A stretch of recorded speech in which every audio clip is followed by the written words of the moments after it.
Hello everybody, it is week 2. This is our second round of chickens, and I want to give you a week by week progress report.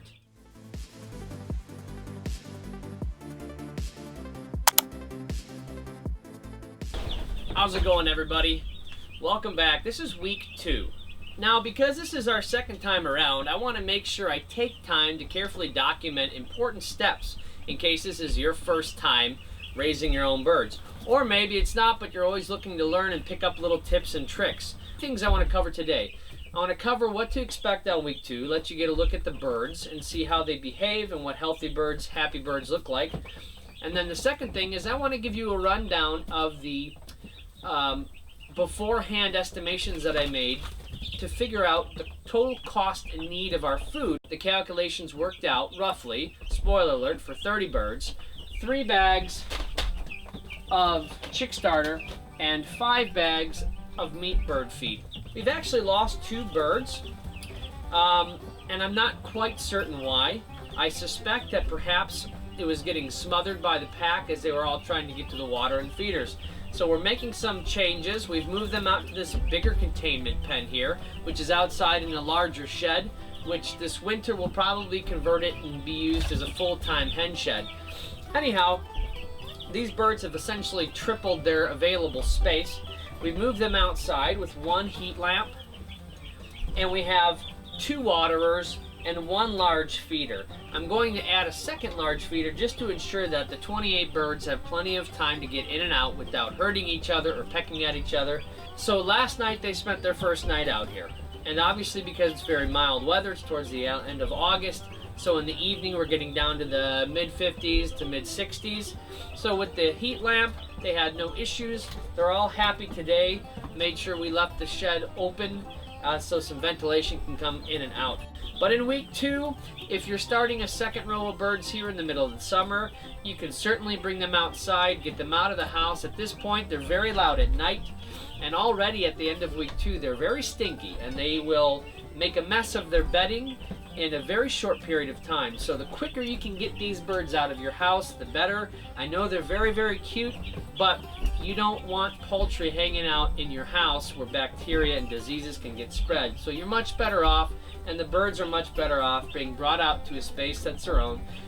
Let them acclimate to life outside, where they will eventually be spending, or essentially be spending the rest of their life here until the bad day comes.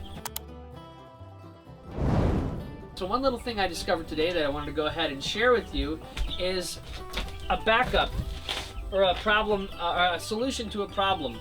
So if you're familiar with using these kind of waterers, you know they're quite handy, especially for these smaller birds when they don't quite consume as much water.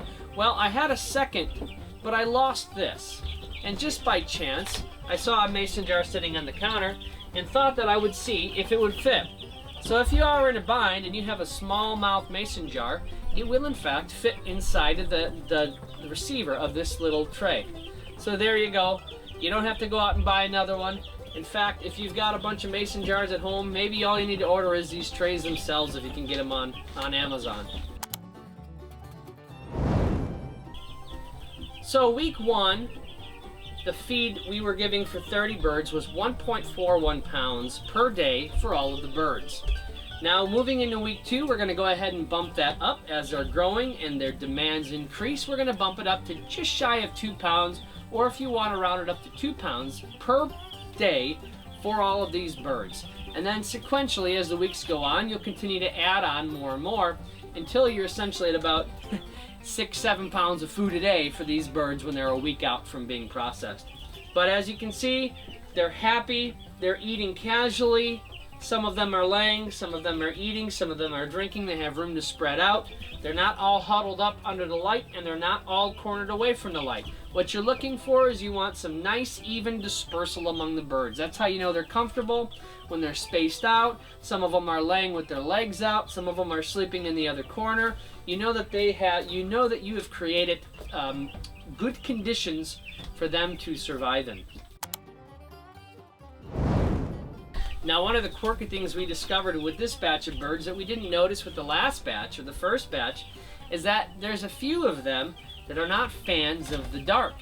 When they were inside the house, we would turn the lights off at the end of the night in the living room and go to bed, and they would start cheeping up a storm until we figured out they wanted the lights on. So bringing them out here, I didn't want to run an extra power cord out for a light, but my wife had this little battery operated decorative lamp that runs very small LEDs. So leaving this out here for them at night, it will just help calm their nerves, that they don't have anxiety, that they're not frustrated or scared or whatever it is that's going on inside of little chick heads.